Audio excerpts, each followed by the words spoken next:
Good evening friends. இப்போ நாம் பார்க்க போகிறது ராபர்ட் ப்ரௌனிங் எழுதிய மை லாஸ்ட் டச்சஸ் என்கின்ற கவிதை. It is a dramatic monologue. Robert Browning அப்படின்னு சொன்னாவே நமக்கு ஞாபகத்தில் வர வேண்டியது ட்ரமாட்டிக் மோனோலாக் என்கின்ற வகையான கவிதை எழுதுவதில் வல்லவர் ராபர்ட் ப்ரௌனிங். அவர் எழுதிய ஒரு dramatic monologue my last duchess.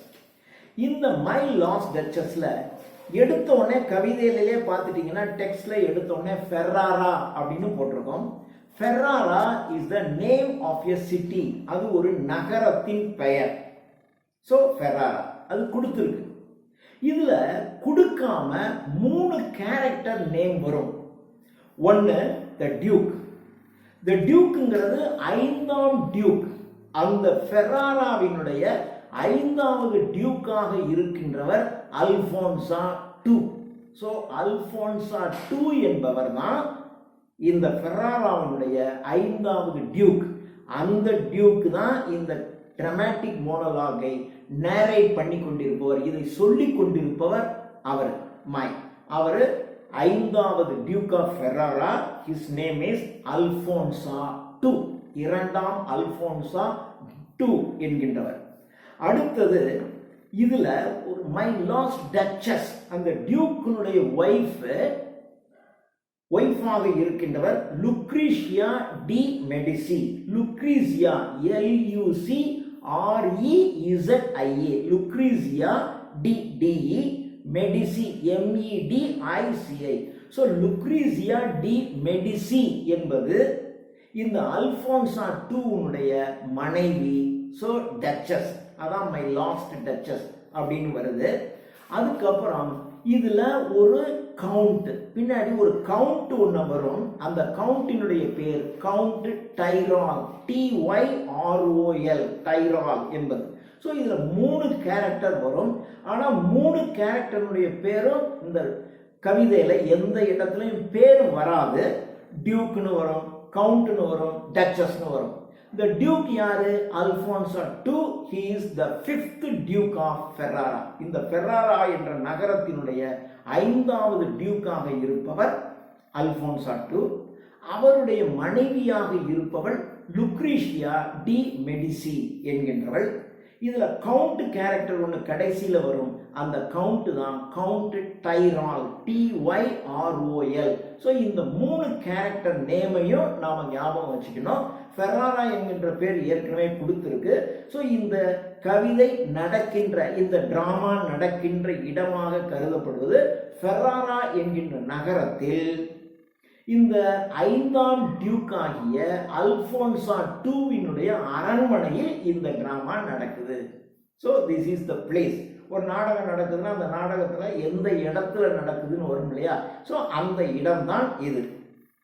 இப்போ அந்த அல்போன்சா II, 2ஆம் அல்போன்சா மன்னர், த டியூக், அவர் பேசுகிறார். எப்பொழுதுமே ஒரு ட்ரமாட்டிக் மோனோலாக் அப்படின்னு சொன்னா it has an abrupt beginning. திடீர்னு ஆரம்பிக்கும், டக்குன்னு ஒரு கேரக்டர் பேச ஆரம்பிக்கும், எடுத்த உடனே ஒரு கேரக்டர் பேச ஆரம்பித்து விடும். இந்த கவிதையை முழுக்க கடைசி வரைக்கும் நேரேட் பண்றவர், கவிதையை சொல்லக்கூடியவர் அந்த 2ஆம் அல்போன்சா மன்னர், 5th டியூக் ஆஃப் ஃபெர்ராரா, 2ஆம் அல்போன்சா மன்னர். அவர் தான் பேசுறாரு. That is my last duchess painted on the wall. இப்போ இந்த சீன், அந்த கவுண்ட் டைரால் என்பவரிடமிருந்து ஒரு தூதர், அவருடைய முக்கியமான ஒரு மந்திரின்னு வச்சுங்களேன், அந்த கவுண்ட் டைராலினுடைய ஒரு மெசேஞ்சர் அங்க இருந்து இந்த 5ஆம் டியூக், ஃபெர்ராராவினுடைய 5ஆம் டியூக் ஆகிய 2ஆம் அல்போன்சா II, 2ஆம் அல்போன்சாவை பார்க்க வந்திருக்காரு. அந்த மெசேஞ்சர் கிட்ட நம்ம டியூக் பேசுறாரு. That is my lost duchess painted on the wall. இப்போ அந்த ஒரு டெரேஸ்ல அப்படியே அந்த ஒரு சுவற்றில பாத்தீங்கன்னா இந்த லாஸ்ட் டச்சஸ், இந்த டச்சஸ் பேரு லுக்ரீஷியா டி மெடிசி என்ற டியூக்கினுடைய ஒய்ஃபினுடைய படம் மிக பெரிய அளவுல வரையப்பட்டிருக்கு. அந்த வரையப்பட்டிருந்த அதை, அது ஃபர்ஸ்ட் ஃப்ளோர்னு வச்சுங்களேன், முதல் மாடி. அந்த முதல் மாடியில் ஒரு பெருசாக இந்த படம் வரையப்பட்டிருக்கு. அந்த படத்தை இந்த மன்னர் அந்த டைரால் கிட்ட இருந்து வந்த மெசேஞ்சர் கிட்ட காட்டுறார். பாருங்க, that is my lost duchess painted on the wall. இந்த சுவரில் பெயிண்ட் பண்ணப்பட்டிருப்பது என்னுடைய கடைசி மனைவி, இறந்து போன என்னுடைய கடைசி மனைவியினுடைய பெயிண்டிங் இது. Looking as if she were alive. பாருங்க என்ன அழகா பெயிண்ட் பண்ணியிருக்கான் பாருங்க. அப்படியே பார்த்தா கண் முன்னால் அவள் உயிருடன் இருப்பதை போல் தெரிகிறது. அவ்வளவு அழகாக, அவ்வளவு நேர்த்தியாக இதை பெயிண்ட் பண்ணி இருக்கிறார்கள். Looking as if she were alive. அவள் உயிருடன் இருப்பதை போல் காட்சி தருகிறாள். I call that piece a wonder. I call that piece இந்த உருப்படி, அவ்வளவுதான். இது இந்த பீஸ், இந்த போட்டோ, இந்த ஓவியம், இந்த ஓவியத்தை அவர் இந்த பீஸ்ன்னு சொல்றார். இந்த பீஸை நான் ஒரு பெரிய அதிசயம், உலக அதிசயம்னு சொல்லுவேன். ஏன்னா இவ்வளவு அழகாக யாரும் பெயிண்ட் பண்ணதே கிடையாது. ரொம்ப அழகாக பெயிண்ட் பண்ணியிருக்காரு. So I consider this piece as a wonder. I consider this painting as a wonder. இதை ஒரு பெரிய அதிசயம்னு நான் சொல்லுவேன். That piece, I call that piece a wonder now. Fra Pandolf hands worked busily a day. இந்த ஓவியத்தை வரைந்தவர் fro பாண்டால்ஃப். இது ஒரு கற்பனை. மீதி 3 வேற. இதுல ஃப்ரா பாண்டால்ஃப் என்பவர் இந்த வரைந்த ஓவியர். இந்த காலத்துல, இந்த டியூக் ஆஃப் ஃபெராரா வாழ்ந்த இந்த காலத்துல அப்படி ஒரு பெயிண்டரே இல்லை என்று வரலாற்று வல்லுநர்கள் சொல்லுகின்றார்கள். ஸோ இந்த பேரு ஒரு கற்பனையான பெயர். So Fra Pandolf hands. இந்த ஃப்ரா பாண்டால்ஃப் என்கின்ற ஓவியனுடைய கைகள் ஒர்க்டு பிஸிலி. அவன் ரொம்ப சுறுசுறுப்பா ஒரே நாள்ல இந்த பெயிண்டிங்கை அவன் வரைஞ்சி முடிச்சிருக்கான். Worked busily a day and there she stand.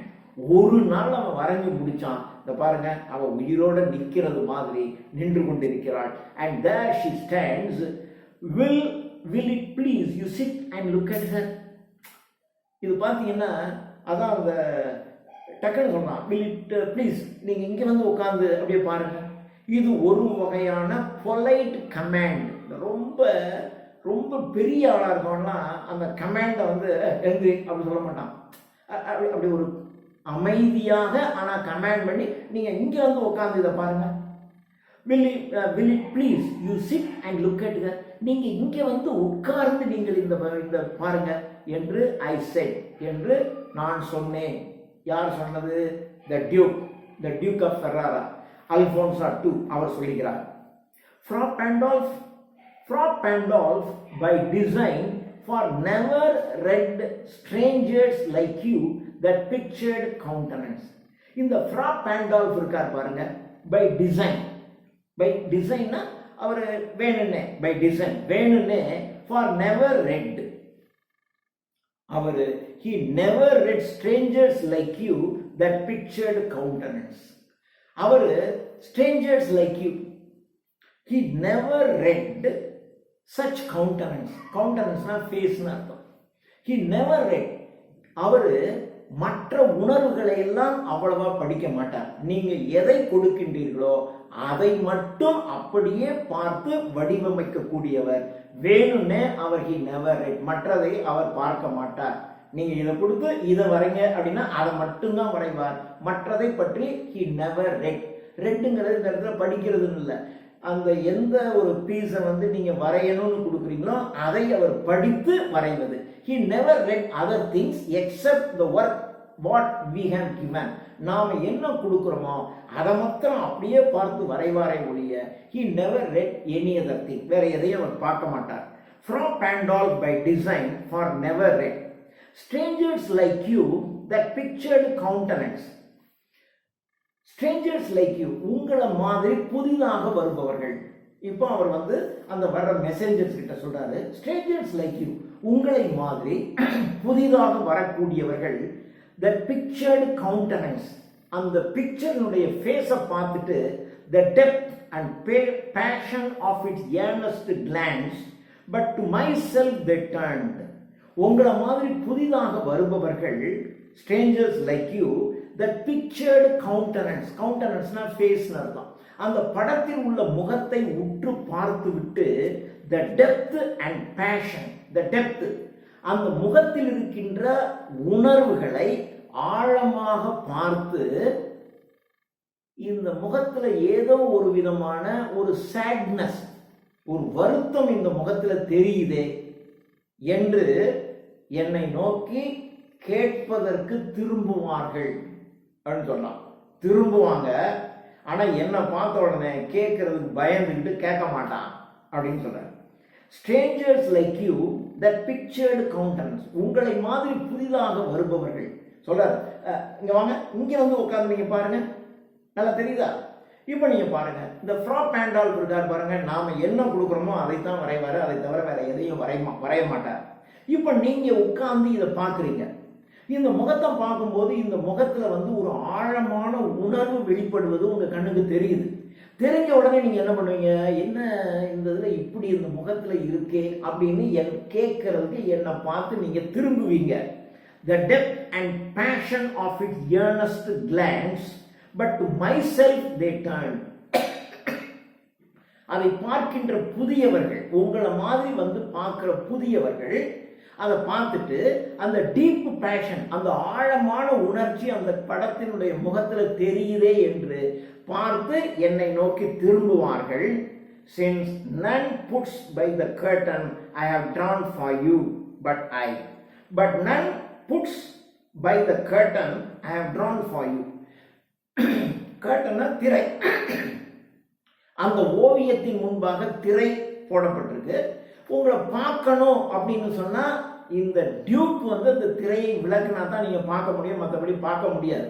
இப்போ உங்களுக்கு எப்படி நான் திரையை விலக்கி காட்டுகின்றேனோ அதே மாதிரி நான் அப்படி திரையை விலக்கி காட்டுகின்றவர்கள் அதை பார்ப்ப எல்லார்கிட்டையும் காட்ட மாட்டார். அப்போ உங்களை மாதிரி முக்கியமான யாராவது வந்தா நான் காட்டுவேன்.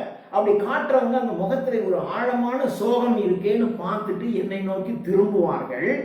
and seemed as they would ask me, அவங்க they would ask me, என்கிட்ட கேட்கறதுக்காக ஏன் அந்த முகத்தில் ஒரு ஆழமான சோக உணர்வு தெரிகிறது என்று என்னை கேட்பதற்காக அப்படி திரும்புவாங்க. if they durst, அவங்களுக்கு துணிச்சல் இருந்தா கேட்பாங்க, ஆனா யாரும் கேட்க மாட்டாங்க. they durst. how such a glance came there, எப்படி how such a glance, அந்த முகத்துல how such a glance came there. So not the first or you to turn and ask this. So அந்த மாதிரி எப்படி அந்த முகத்துல இந்த கிளான்ஸ் வந்துச்சு, இந்த ஒரு டீப்பாக பார்க்கும்போது ஒரு விதமான சோகம் வருது, இது ஏன் இப்படி வந்துச்சுன்னு துணிச்சலா எல்லாரும் திரும்புவாங்க உங்களை மாதிரியே, ஆனா யாருக்கும் துணிச்சல் இருக்காது என்னை கேட்பதற்கு. So not the first you are to turn and ask this. அதனால இப்ப நீங்க என்ன பார்க்குறீங்க, ஸோ நீங்க உங்களுக்கும் அதே மாதிரி கேள்வி வரும். So you are not the first to turn and ask, இப்படி திரும்பி கேட்க வேண்டும் என்கின்ற எண்ணத்தோடு என்னை திரும்பி பார்க்கின்றவர்களில் முதல் நீ கிடையாது.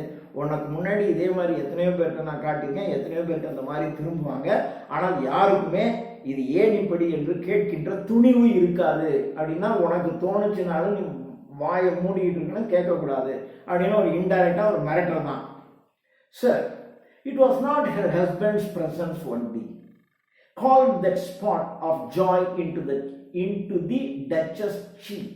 Duchess, அந்த டச்சஸ், அந்த என்னுடைய டியூக், என்னுடைய மனைவியாகிய அந்த டச்சஸ்னுடைய கன்னத்துல ஒரு சந்தோஷத்தினால ஒரு விதமான ஒரு ஸ்பாட் ஆஃப் ஜாய், ஒரு ஸ்பாட் ஆஃப் ஜாய் ஒன்று தெரியுது பாருங்க அந்த கன்னத்துல. அது என்னை கணவனாகிய என்னை பார்ப்பதனால் மட்டும் தோன்றியது அல்ல. Sir, it was not her husband's presence only, கணவனாகிய என்னுடைய பிரசன்ஸ், நான் இப்படி வந்திருக்கேன் என்னை பார்த்ததுனால் அவளுடைய முகத்துல அந்த சந்தோஷத்துல அப்படி முகம் சிவந்து அந்த ஜாய் லேசா தெரியுது, லேசா கண்ணம் சிவந்து தெரியுது. மற்றபடி கோபத்தை முகத்தை கண்ணத்துல எல்லாம் கண்ணுல எல்லாம் பார்த்தீங்கன்னா ஒரு விதமான சோகம் தான் தெரியுது. ஆனா அந்த கன்னத்துல மாத்திரம் ஒரு ஜாயினுடைய ஒரு கன்னத்துல ஒரு விதமான ரெட்னஸ் தெரியுது. ரெட்னஸ் அவன் படம் வரைஞ்சிருக்கான், அது தெரியுதே. அப்படின்னா சரி, கணவன் வந்திருக்கிறார், கணவனை பார்த்த சந்தோஷத்தில் அவளுக்கு இருக்கிறது என்று நீங்கள் நினைப்பீர்கள். Sir, it was not her husband's presence only. கணவன் வந்ததுனால் மட்டுமல்ல, யார் வந்தாலும் அவள் அப்படிதான் சிரிப்பார். யாராவது ஒருத்தவங்க புதிதாக வந்தால் உடனடியாக அவர்களை பார்த்து புன்முறுவல் பூக்கின்ற தன்மை அப்படின்னு சொல்லலாம். ஸோ அவளை இழிவுபடுத்துவதாக நினைத்து கொண்டு இவர் சொல்கிறார். Sir, it was not her husband's presence only, called that spot of joy into the duchess cheek. அந்த டச்சஸுடைய கன்னத்தில் இருக்கக்கூடிய the spot of joy, அந்த சந்தோஷம் என்பது கணவனை பார்த்ததனால் மட்டுமல்ல, perhaps ஒருவேளை Fra Pandolf chanced to say, ஒருவேளை இதை வரைந்த ஓவியன் இப்படி நினைத்து கொண்டு அதை வரைந்திருக்கலாம். Her mantle laps over my lady's breast too much. அந்த மேண்டில்னா மேலே போட்டிருக்கிற அங்கி, அவள் மேலே போட்டிருக்கின்ற அங்கியானது அந்த பிரிஸ்ட், அந்த பொதுவாக அந்த அங்கி இதுவரைக்கும் வரணும், ஆனால் பிரிஸ்டையும் தாண்டி இப்படி வெளியில் வந்துருச்சு. பிரிஸ்டையும் தாண்டி அந்த அங்கி, மேண்டில் என்பது மேலே போடுகின்ற தலையிலிருந்து கீழே போடுகின்ற அங்கி, அந்த அங்கியானது அவளுடைய பிரிஸ்டை தாண்டி வெளியில வந்ததுனால அவளுக்கு அப்படி முகத்துல அப்படி ஜாய் இருக்கு அப்படின்னு கூட நினைச்சுக்கிட்டு இதை வரைந்த ஓவியன் வரைந்திருக்கலாம். Perhaps Fra Pandolf chanced to say, her mantle laps over my lady's wrist too much, or paint must never hope to reproduce the faint half flesh that dies along her throat. அல்லது அவளுடைய throat, அந்த தொண்டையிலிருந்து அவளுடைய reddishness, பொதுவாகவே நல்ல colour, பொதுவாக அரச வம்சத்தை சார்ந்தவர்கள் ஆங்கிலேயர்கள், இது இட்டாலி நாட்டை சார்ந்தது. ஸோ இந்த இட்டாலி நாட்டை சார்ந்த இவங்களெல்லாம் பார்த்தீங்கன்னா ஒரு நல்ல கலர்ஃபுல்லாக இருப்பாங்க. அதனால் அந்த கலரில் அந்த த்ரோட்டுக்கு மேலே இருக்கிற கலரை அவருக்கு அவ்வளோதான் வரைய முடிஞ்சிச்சு. அந்ததுனால அப்படி ஒரு விதமாக ஒரு ஜாய் மாதிரியாக அவர் அந்த சீக்கில் அவர் வரைந்திருக்கலாம். Paint must never hope to reproduce the faint half flesh that dies along her throat. Such stuff was courtesy, she thought, and cause enough for calling up that spot of joy. Such stuff was courtesy. Courtesy என்றால் ஒரு மரியாதை. ஒரு அரசர் கொடுத்திருக்கிற படம், அந்த தொண்டைக்கு மேல அந்த உணர்வுகளை அவள் வெளிப்படுத்தும் போது ஒரு ஜாயை வெளிப்படுத்துறதுக்காக அந்த கன்னத்துல ஒரு ரெட்டிஷ்னஸ் கொடுத்திருக்காரு, ஒரு courtesy-க்காக. Was courtesy, she thought, and caused enough for calling up that spot of joy. She had a heart, how shall I say? அவளுடைய இதயம் எப்படிப்பட்டது என்று how shall I say, நான் எப்படி சொல்ல முடியும் அவளுடைய இதயத்தை? She had a heart, how shall I say, too soon made glad, too easily impressed. Too soon made glad, ரொம்ப சீக்கிரமே மகிழ்ச்சி அடைஞ்சுவா. ஒரு சின்ன விஷயம் கூட அவளை மகிழ்ச்சி படுத்தி விடும் என்று ஏதோ இது ஒரு இழிவான கேரக்டர் மாதிரி ஃபெராரா சொல்றாரு. ஆனால் ஆக்சுவலாக ஒரு இழிவான தன்மை டியூக்கு கிட்ட தான் இருக்கு, நாட் டு த டச்சஸ் கிட்ட இல்ல. Too soon made glad, too easily impressed. அவளை யாரு வேணாலும் சீக்கிரம் மகிழ்ச்சி படுத்திடலாம். ஒரு சின்ன விஷயம் கூட, ஒரு பூனை இப்படி தாண்டி போச்சா அவனு ரொம்ப சந்தோஷப்படுவார். யாராவது ஒரு ஆளுக்கு பிடிச்ச சின்னதாக தடுக்குனா கூட அப்படியே ஒரு கிளாட், ரொம்ப சந்தோஷப்படுவார். Too soon made glad, too easily impressed. சின்ன சின்ன காரியங்கள் கூட அவளுடைய மனதை தொட்டுவிடும். Too easily impressed, too easily glad. அந்த மாதிரியான மனநிலை உடையவள். எப்பொழுதுமே அவளுடைய முகத்தில் அந்த கிளாட்னஸ் தான் இருக்கும். எப்பயும் அவள் சிரிச்சுக்கிட்டே முகத்தில் எப்பொழுதும் இருக்கும். ஆனால் நாங்கள் என்ன சொல்கிறோமோ அதை தான் வரையணும். அதனால தான் அவளுடைய முகத்தில் பார்த்தீங்கன்னா ஒரு சேட்னஸ்லாம் இருக்கிற மாதிரி அவர் வரைஞ்சிருக்காரு. இருந்தாலும் அவரை அறியாமலேயே அந்த கன்னத்துல எல்லாம் பார்த்தீங்கன்னா ஒரு ஸ்பாட் ஆஃப் ஜாய் தெரியுது. ஸோ அந்த ஸ்பாட் ஆஃப் ஜாய் அவர் அந்த ஓவியரை அறியாமல் அது வந்துருச்சு. ஆனால் அவருடைய கண்களில் பார்த்தீர்கள் என்றால் அந்த ஒரு விதமான சேட்னஸ் தான் இருக்கும். ஆனால் இயற்கையில் சின்ன சின்ன விஷயங்களுக்காகவும் மகிழ்ச்சி அடைகின்றவள் என்னுடைய ராணி. சின்ன விஷயங்கள் கூட அவளை ரொம்ப இம்ப்ரெஸ் பண்ணும். Such stuff was courtesy, she thought, and caused enough for calling up that spot of joy. She had a heart, how shall I say, too soon made glad, too easily impressed. She liked whatever she looked on. எதை பார்த்தாலும் அது அவளுக்கு பிடிக்கும். ஒரு சின்ன விஷயம் கூட அவளுக்கு ஐயோ நல்லா இருக்கே அப்படின்னு சின்ன சின்ன விஷயங்கள், ஒரு சின்ன மலர், ஒரு சின்ன அணில், ஒரு சின்ன ஒரு பூனை, இப்படி சின்ன சின்ன விஷயங்கள் கூட அவளுக்கு மகிழ்ச்சியை அளிக்கும். She looked on, she liked whatever she looked on, and her looks went everywhere. அவளுக்கு எதை பார்த்தாலும் பிடிக்கும். ஆனால் எப்பயும் எதையாவது பார்த்துட்டே இருப்பாள். அப்போ எப்பொழுதும் எதையாவது பார்த்து கொண்டிருப்பாள். எதை பார்த்தாலும் அவளுக்கு பிடிக்கும். எதை பார்த்து பிடிச்சாலும் அவளுடைய முகம் மகிழ்ச்சியாக இருக்கும். எப்பொழுதுமே மகிழ்ச்சியான முகத்தை கொண்டவளாக அவள் இருப்பாள். யாரை பார்த்தாலும் பிடிக்கும். யாரை பார்த்தாலும் சிரிச்சிட்டு இருப்பாள். சிரிச்ச முகமா யாரை பார்த்தாலும் இருப்பாள். ஸோ ஒரு ஹஸ்பண்ட் வந்திருக்கான், அதனால நான் முகத்தில் ஒரு சின்னதாக ஒரு சிரிப்பை காட்டினேன். இதுதான் அந்த டியூக், அந்த ஒரு அகந்தை. ஒரு டியூக்குனுடைய ஒய்ஃபுங்கிறது எல்லாத்துக்கிட்டையும் சிரிக்க முடியுமா? சிரிப்பு வந்தால் கூட அப்படி அடக்கிக்கிட்டு சிரிப்பு வராத மாதிரி அப்படி லேசாக வேணா புன்முறுவல் கொடுத்துட்டு இந்த பக்கம் திரும்பிக்கணும். அதுதான் ஒரு டச்சர், அதான் ஒரு கௌரவம். ஆனால் இவ எதை பார்த்தாலும் இம்ப்ரெஸ் ஆகிறா, எதை பார்த்தாலும் கிளாட் ஆகிறா, எப்பயும் எதையாவது பார்த்துட்டே இருக்கணும்னு தோணுது, எதை பார்த்தாலும் அவளுக்கு சந்தோஷமா இருக்கு. அப்படிப்பட்டவளாக இருக்கிறாள். Too easily impressed. She liked whatever she looked on, and her looks went everywhere.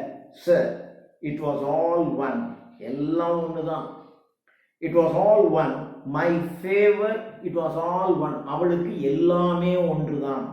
கணவனாகிய நானும் ஒண்ணுதான். அங்க இருக்கக்கூடிய சாதாரண ஆளும் ஒண்ணுதான்.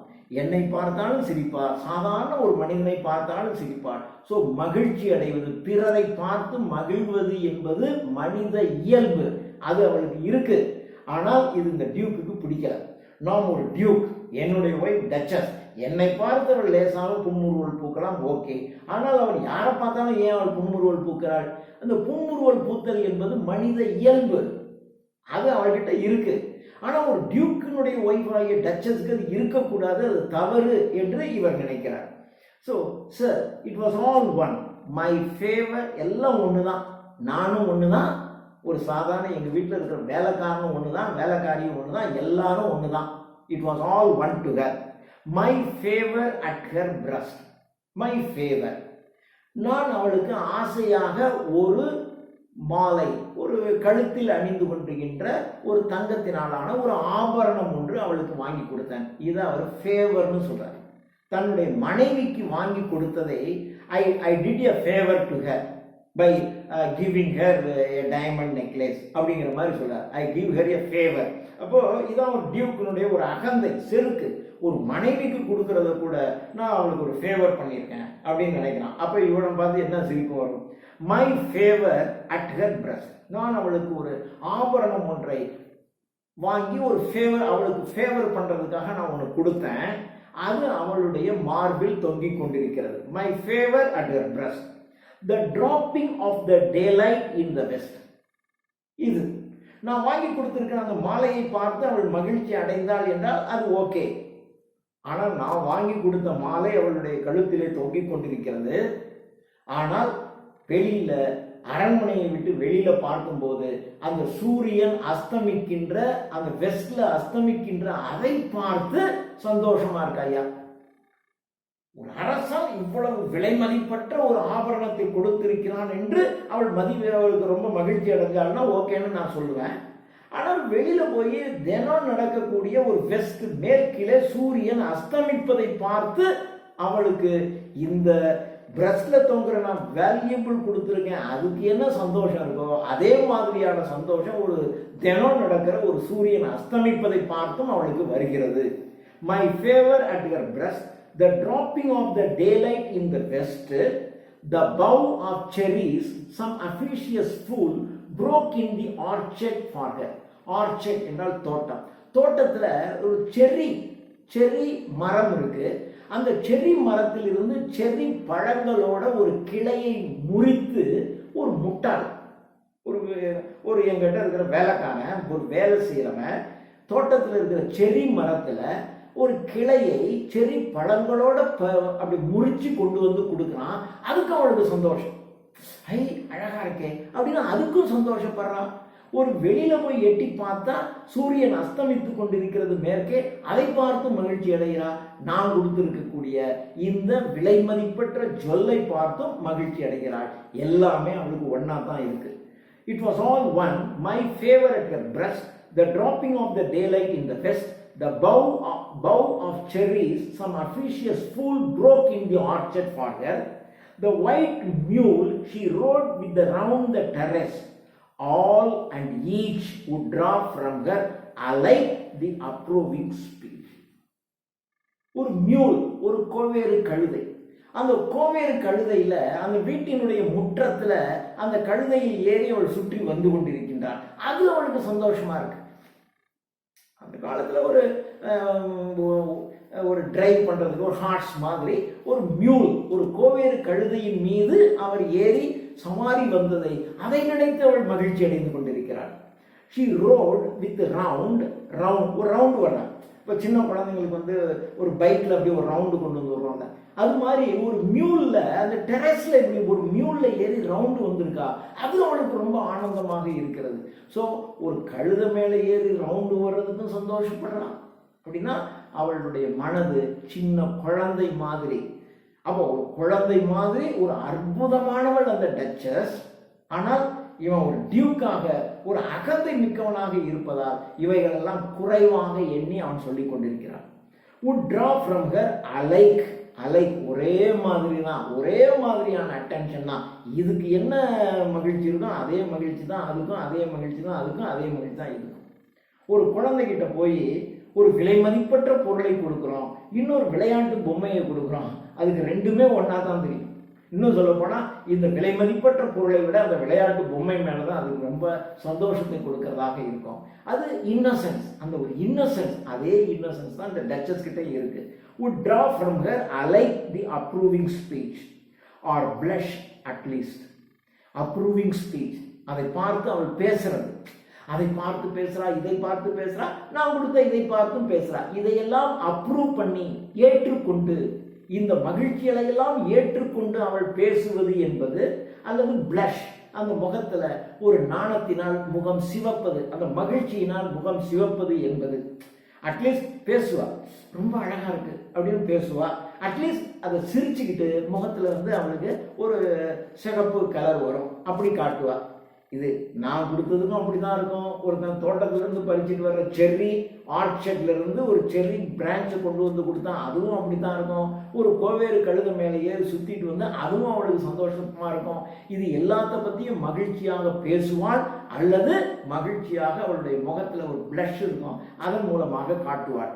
She thanked men good but thanked somehow I know not how. She thanked men, எல்லா மனிதர்களுக்கும் நன்றி சொல்லுவார். எது ஒண்ணுனாலும் உடனே தேங்க்ஸ் சொல்லுவார். men good but thanked somehow, எல்லாத்துக்கும் சொல்லுவார் குட் நல்லதான், but thanked I know not how. எப்படி எல்லாத்துக்கும் தேங்க்ஸ் சொல்றது? I know not, எனக்கு அது என்னன்னு தெரியல. எதுக்கு எல்லாத்துக்கும் தேங்க்ஸ் சொல்றான்? she thanked everything, everyone. she thanked for everyone. ஒவ்வொருத்தருக்கும் ஒவ்வொரு விஷயத்துக்கும் தேங்க்ஸ் சொல்லுவார். இது ஏன் என்று எனக்கு புரியவில்லை, எனக்கு அது தெரியாது. தேங்க்ஸ் சொல்றது எனக்கு தெரியாது. ஐ நோ நாட் ஹவு, இது எப்படி அவர் சொல்றாங்க எனக்கு தெரியல. எதுக்காக எல்லாத்துக்கும் தேங்க்ஸ் சொல்லணும்? நான் ஒரு டியூக், அதை செய்வது அவர்களுடைய கடமை. அவன் செஞ்சுட்டான்னா அப்படி பார்த்துக்கலாமே ஒழிய அதுக்காக போய் அவங்ககிட்ட சிரிச்சுக்கிட்டு தேங்க்ஸ் சொல்லணுங்கிற அவசியம் இல்லை. I know not how, as if she ranked my gift of a 900 years old name. 900 வருட பாரம்பரியம் மிக்க டியூக் நான். என்னுடைய பரிசு 900 வருஷ பாரம்பரியம் மிக்க டியூக் ஆகிய நான் கொடுக்கின்ற பரிசையும் சும்மா என் வீட்டு தோட்டத்தில் இருக்கிற ஒரு செர்ரி ஆர்ச்சர்ட்ல இருந்து ஒரு பிரான்ச்சை பறிச்சு கொண்டு வந்து கொடுத்தா அதை பார்க்கறதுலையும் ரெண்டுக்கும் ஒரே மாதிரியாக ரியாக்ட் பண்றா. அப்படின்னா என்ன அர்த்தம்? My gift of a 900 years old name. அப்போ 900 வருஷம் பாரம்பரியம் மிக்க நாள் நாம இருக்கோம் என்கின்ற அகந்தை இந்த டியூக்கு இருக்கு. வித் எனிபடிஸ் கிஃப்ட், அந்த 900 வருஷ பாரம்பரியமாகி என்னுடைய பரிசு தான் வித் எனிபடிஸ் கிஃப்ட். எவனோ ஒருத்தன் கொடுக்கிற பரிசு ரெண்டையும் அவள் ஈக்குவலா தான் வச்சுக்கிறார். எதை பார்த்தாலும் அவள் மகிழ்ச்சி அடைகிறாள்.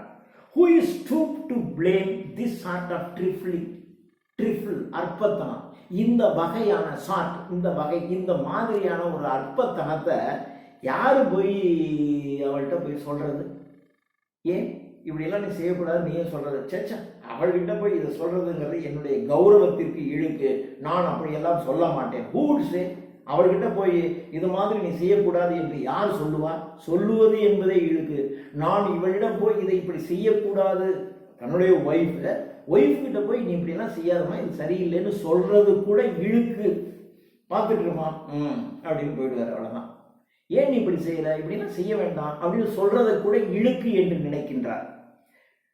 Who would stoop? இப்படி அவள்கிட்ட போய் அதை கடிந்து கொள்வது என்பதே ஸ்டூப்பிங்னா தலை குனிவது, ஒரு கேவலம்னு சொல்றோம். அவள்கிட்ட போய் நீ இதை செய்வது தவறு என்று சொல்வதே ஸ்டூப்பிங், கீழே தலை குனிவு, அது கேவலமாக நான் நினைக்கிறேன். This sort of trivial. Even had you skill in speech, ஒருவேளை உங்ககிட்ட ஒரு ஸ்கில், ஒரு நல்ல பேசுகின்ற ஆற்றல் இருந்துச்சுன்னு சொன்னா அவளை உட்கார வச்சு அப்படி செய்யக்கூடாது இப்படி செய்யக்கூடாதுன்னு பேசி பண்ணலாம். Which I have not. என்கிட்ட அந்த பேசுகிற டேலண்ட் இல்லை. எப்படி பேசுகிற டேலண்ட் வரும்? இந்த கிங்கா இருக்கிறவங்க அல்லது டியூக்கா இருக்கிற அந்த உயர் பதவியில் இருக்கிறவங்களாம் யாருக்கிட்டையும் ரொம்ப பேச மாட்டாங்க. ஏன்னா பேசினாக்க தன்னுடைய கௌரவம் குறைந்து போய்விடும் என்று நினைத்து கொண்டு யாருக்கிட்டையும் ரொம்ப பேச மாட்டாங்க. அப்படி பேசாமல் இருந்தே அவங்களுக்கு பேச்சே வராது. அதே மாதிரி இந்த டியூக் சொல்கிறான், எனக்கு பேச்சே வராது, எனக்கு அதை பேச முடியாதுன்னு தான். ஐ டோன்ட் ஹேவ் சச் ஆர்ட். நீங்கள் நல்லா எல்லாருக்கிட்டையும் பேசுனீங்கன்னா உங்கள்கிட்ட பேசுகின்ற ஆற்றல் வரும். இவன் யாருக்கிட்டையும் பேசுறது இல்லை, அதனால் I don't have such speech art. I have not that speech art to make you will quite clear. ரொம்ப தெளிவாக அவள்கிட்ட போய் சொல்லணும். To such and one and say just this or that in you discussed me. நீ செய்கின்ற இது அது என்ன ரொம்ப மனம் வருத்தப்படுத்துது. Discussed me. நீ செய்கிற இந்த செயல், நீ செய்கிற அந்த செயல், இவையெல்லாம் என்னை மிகவும் டிஸ்கஸ்ட் அடைய வைக்குது, என்னை மனம் நோக வைக்கிறது என்று அவளுக்கு புரிகின்ற மாதிரி சொல்லுகின்ற ஆற்றல் இருந்தா சொல்லலாம். எனக்கு அந்த ஆற்றல் இல்லை. ஏன் ஆற்றல் இல்லை? இவன் யாருக்கிட்டையுமே பேசுறது இல்லை. ஒய்ஃபு கிட்ட பேசுறது கூட அளந்து தான் பேசுவான். அளந்து தான் பேசுவான். அதனால இதை அவன்கிட்ட சொல்ல முடியாது. You should not do this, you should not do that என்று அவளுக்கு சொல்லுகின்ற தன்மை கூட எனக்கு இல்லை. Just this or that you in you discuss me. Here you miss. இந்த இடத்துல நீ சின்னதாக தப்பு பண்ணிட்ட. Are there exceed the mark. அந்த இடத்துல கொஞ்சம் லிமிட்டை மாதிரி பண்ணிட்ட. நீ இப்படி பண்றது அல்லது அப்படி பண்றது என்ன ரொம்ப டிஸ்கஸ் பண்ண வைக்குது. இப்படியெல்லாம் அவள்கிட்ட சொல்லணும். இதை சொல்லுகின்ற ஆற்றல் என்னிடம் இல்லை. அவளிடம் ஒரு குறையை சுட்டி காட்டி திருத்திக்கொள் என்று சொல்வது கூட ஸ்டூப்பிங், அது ஒரு இழிவான செயல் என்று இவர் கருதுகிறார். And if she let herself to lessen so, இதெல்லாம் சொல்லி if she let herself to lessen so, nor plainly set her wits to yours forsooth and made excuse. அதை விட and if she let herself to lessen, அவளே இதை பாடமாக கற்றுக்கொள்ள வேண்டும். ஒரு டச்சஸ்னுடைய ஒய்ஃபா இருக்கிறவ என்ன மாதிரி பிஹேவ் பண்ணணும் என்று let see herself lessened, அவளே தானாக முன் வந்து பாடமாக கற்றுக்கொள்ள வேண்டும். 900 வருஷம் பாரம்பரியம் மிக்க ஒரு டியூக்கு மனைவியாக இருக்கின்றவள் ஒரு டச்சஸ் எப்படி இருக்க வேண்டும் என்கின்ற அந்த பாரம்பரியத்தை அவளாக முன்வந்து படித்து கொள்ள வேண்டுமே ஒழிய அவள்கிட்ட நீ இப்படி செய்ய அப்படி செஞ்சேன்னா எனக்கு கஷ்டமா இருக்கு, அப்படி பண்ணக்கூடாது இப்படி பண்ணக்கூடாது அதை செய்யக்கூடாது இது செய்யக்கூடாதுன்னா யாரும் சொல்ல முடியாது. She herself to lessen so, nor plainly set her wits to yours forsooth and made excuse. அல்லது அவள்கிட்ட போய் ஒரு எக்ஸ்கியூஸ் பண்றது, அவளை ஒரு மன்னிக்கிறது, அவள்கிட்ட போய் இதெல்லாம் பண்றது என்பது even then would be some stooping. அது கூட அப்படி போய் நீ போய் இப்படி பண்ண, நீ செஞ்சதெல்லாம் தவறு, நீ எக்ஸ்கியூஸ் கேட்கணும், நீ மன்னிப்பு கேட்க வேண்டும், இப்படி செய்ய வேண்டும், அப்படி செய்ய வேண்டும் என்று சொல்வது கூட மேட் எக்ஸ்கியூஸ். ஈவன் தென் அது கூட would be some stooping. அது கூட ஒரு ஸ்டூப்பிங் தான். ஸ்டூப்பிங் தலை கவிழ்க்குதல், அது ஒரு கேவலமான இழிவான செயல். Stooping. And I chose never to stoop. ஆனால் நான் எதை தேர்ந்தெடுப்பேன்? ஒன்று, அவளுக்கு இதெல்லாம் டீச் பண்ணணும், அல்லது டீச் பண்ணுவது என்பது இழிவு. நான் எதை தேர்ந்தெடுக்கின்றேன்? நான் இரண்டாவதை தேர்ந்தெடுத்தேன். இதெல்லாம் அவளுக்கு சொல்வது என்பதை இழிவு என்று நான் நினைக்க ஆரம்பித்து விட்டேன். அதனால நான் அவட்ட சொல்லலை, நீ அப்படி செய்யக்கூடாது, இப்படி செய்யக்கூடாது, அது மாதிரி இருக்கணும், இது மாதிரி இருக்கணும் நான் சொல்லுவது கிடையாது. ஏனென்றால் சொல்வது என்பது இழிவான செயல். So never to stoop. Oh sir, and I choose never to stoop. Oh sir, she smiled. அவள் எப்பொழுதும் புன்முறுவல் பூத்து கொண்டே இருந்தால். No doubt. whenever I passed her, நான் அவளை கடந்து செல்லும் பொழுதெல்லாம் என்னை பார்த்து புன்முறுவல் பூப்பாள். But who passed without much the same smile? ஆனா என்னை பார்த்து எப்படி புன்முறுவல் பூக்கிறாளோ அதே மாதிரி யார் போனாலும் அவர்களை பார்த்து புன்முறுவல் பூப்பாள். ஸோ புன்னகைத்தல் என்பது மனிதனின் இயல்பு. பிற மனிதர்களை பார்த்து புன்னகை செய்வது என்பது மனித இயல்பு. அதைத்தான் அவள் செய்தாள். ஆனால் அவர் சொல்றாரு, நான் போகும்போது என்னை பார்த்து புன்னகை செய்கிறாள். ஓகே, ஆனால் அவங்க ஒரு சாதாரண ஒரு சர்வெண்ட் போனாலும் ஏன் அவள் புன்னகை பூக்கிறாள்? ஒரு வேலைக்காரி போறதை பார்த்தாலும் அவளுக்கு ஏன் புன்னகை வருது? ஸோ அது தவறு என்று இவர் சொல்லுகிறார். whenever I passed that, but who passed without much the same smile? அதே ஸ்மைல் யாரு போனாலும் அவர்கிட்ட இருக்கு. திஸ் குரூப், இது தினம் வளர்ந்துகிட்டே இருக்கு. ஐ கேவ் கமாண்ட்ஸ், இது தினம் புன்னகை பூப்பது வளர்ந்துகிட்டே இருக்கு. நான் ஒரு நாள் ஒரு கட்டளை இட்டேன். I gave commands, then all smiles stopped together. ஒரே ஒரு கட்டளை இட்டேன், அன்னைக்கோட அவள் புன்முறுவல் பூப்பது நின்று விட்டது. அவ்வளவுதான், கொண்டுட்டான் இவன் டியூக். இவள் யாரை பார்த்தாலும் புன்முறுவல் பூக்கிறாள், எனவே இவளை கொன்று விடுங்கள்னு ஒரு கட்டளை இட்டான். எல்லாத்தையும் கொண்டுட்டாங்க. ஸோ அவள் புன்னகைப்பது நின்று போய்விட்டது. ஐ gave commands, then all smiles stopped together. That she stands as if alive. செத்து போயிட்டா. இப்பொழுது உயிருடன் அந்த படத்தில் அப்படியே உயிரா இருக்கிற மாதிரி அந்த படத்தில் இருக்கிறார். Will it please you rise? இப்பயும் பாருங்க, அந்த கமாண்ட்ல நீங்க இங்கே உட்காந்து பாருங்க, நீங்க அங்க இப்படி நில்லுங்க, இப்படி நில்லுங்கன்னு சொன்னா இப்போ அதே மாதிரி. இது ஒரு பொலைட் கமாண்ட். இதெல்லாம் அந்த ஒரு கர்வமானவங்களுக்கு வரும். will you please rise? நாம எழுந்திருக்கலாமா? we will meet the company below. நாம கீழே போய் சந்தித்து பேசுவோமே அப்படின்னு. then I repeat, the count your masters. நீங்க கொஞ்சம் எழுந்திருக்கீங்களா, அப்படியே நம்ம கீழே போய் பேசலாமா அப்படின்னு சொல்லிட்டு அப்படி சொல்றார். then I repeat, சொல்லுகிறார், the count your masters. the count, இந்த இடத்துல கவுண்ட்னு மூன்றாவது கேரக்டருடைய பேர் வருது. இந்த கவுண்ட் டைரால், TYROLL. அந்த கவுண்ட் டைராலினுடைய மகளை தான் இவன் மறுபடியும் திருமணம் செய்து கொள்ள இருக்கிறான். அதுக்காக தான் அந்த மெசேஞ்சர் வர்றாரு. அந்த மெசேஞ்சர் கிட்ட தான் எப்படிப்பட்டவன், அப்படி நான் ஒரு டியூக்கு, என்னை பார்த்து அந்த டச்சஸ் அப்படி இருந்தா, அதனால தான் நான் அவளை கொண்டுட்டேன், பாருங்க நான் எப்படி ஒரு கலா ரசிகன், நான் எப்படி இருக்கிறேன் பார் என்று அவன் தன்னை பெருமைப்படுத்துவதாக பேசிக்கொண்டு அவனை அறியாமலேயே தன்னுடைய சிறுமையை வெளிப்படுத்தி கொண்டிருக்கிறான். The count your master is known for munificence.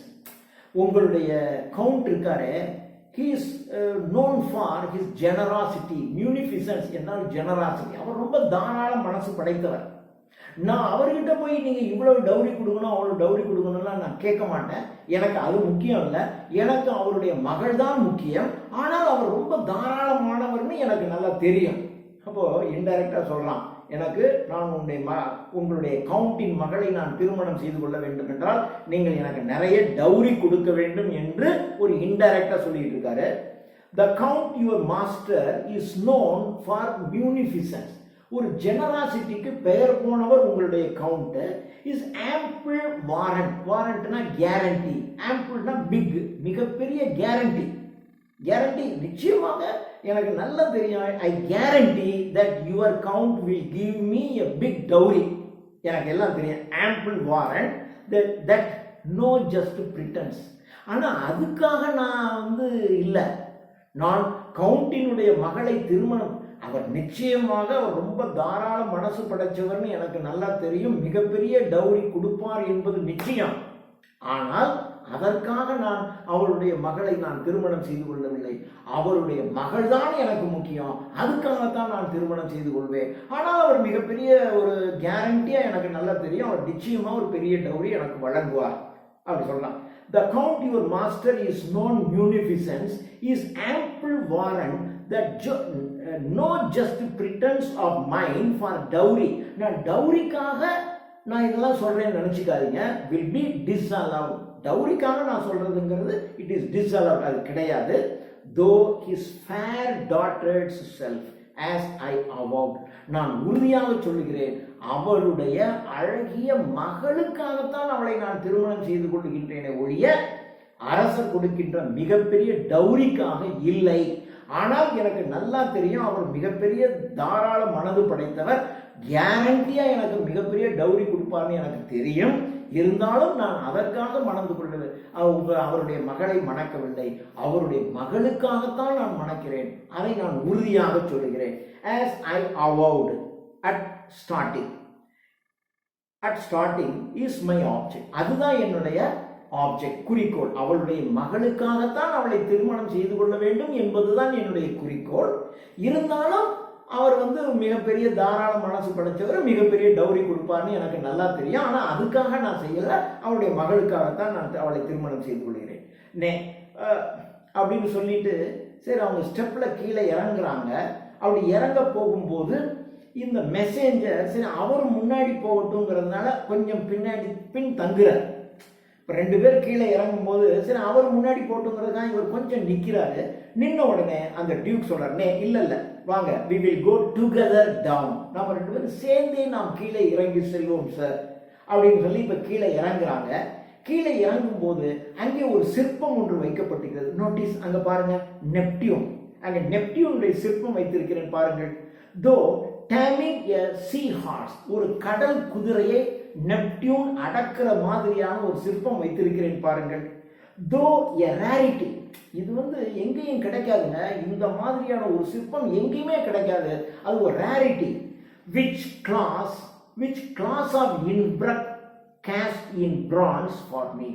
இந்த கிளாஸ் ஆஃப் இன்ஸ்பிரக் என்பது ஒரு சிற்ப கலைஞர். இந்த சிற்ப கலைஞரும் அந்த காலத்துல உயிரோட இருந்ததில்லை.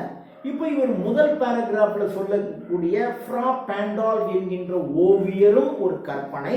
அதே மாதிரி இந்த இடத்தில் சொல்லக்கூடிய கிளாஸ் ஆஃப் இன்ஸ்பிரக் அப்படிங்கிற ஒரு சிற்ப கலைஞரும் கற்பனை. இது யார் செஞ்சாங்கிறீங்க?